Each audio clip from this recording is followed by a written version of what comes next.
Guys, as someone who loves to read manhwa in their spare time, telling somebody that you read it has got to be some of the most embarrassing shit you'll ever do in your entire life. Because you'll slowly start to realize how unnecessarily long the titles of these manhwa and mangas are. Like, people come up to you and be like, hey man, what are you reading over there? You know, I'm just reading the Manhwa sect Heavenly Demon Reincarnated Swordmaster comes back to life to save the world once again.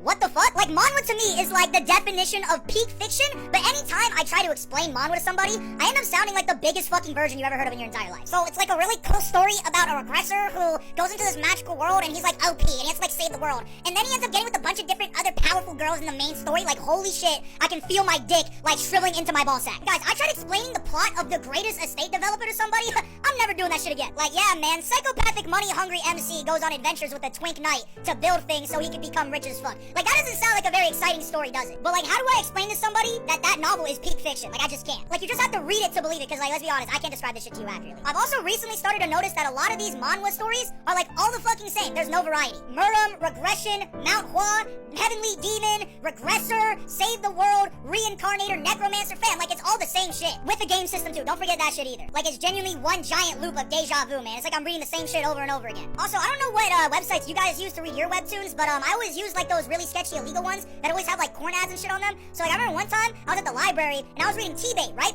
And all of a sudden one of those like hot cougars near you like ads popped up. One of the motherfuckers that was like passing by saw that shit, and this motherfucker thought I was beating my meat in the library. Like, this hoe ass dude literally screamed in the middle of the fucking library, "Hey bro, are you watching corn?" I almost fought that motherfucker right then and there. Because like, don't do that shit, man. What the fuck is wrong with you? Like, after that happened, I was on the webtoon app and Oscar scans for a solid 3 months. Like, that shit had me fucked up. But yeah, for anyone wondering what's top 3 manhwa out right now, it's definitely Pick Me Up, I Killed an Academy Player, and the Extra Academy Survival Guide. Top 3 all time, Solo Leveling, T-Bait, and Nano Machine. Top 3 alternate, Landlady Nuna, Childhood Bride, and Circles. If you know, you know.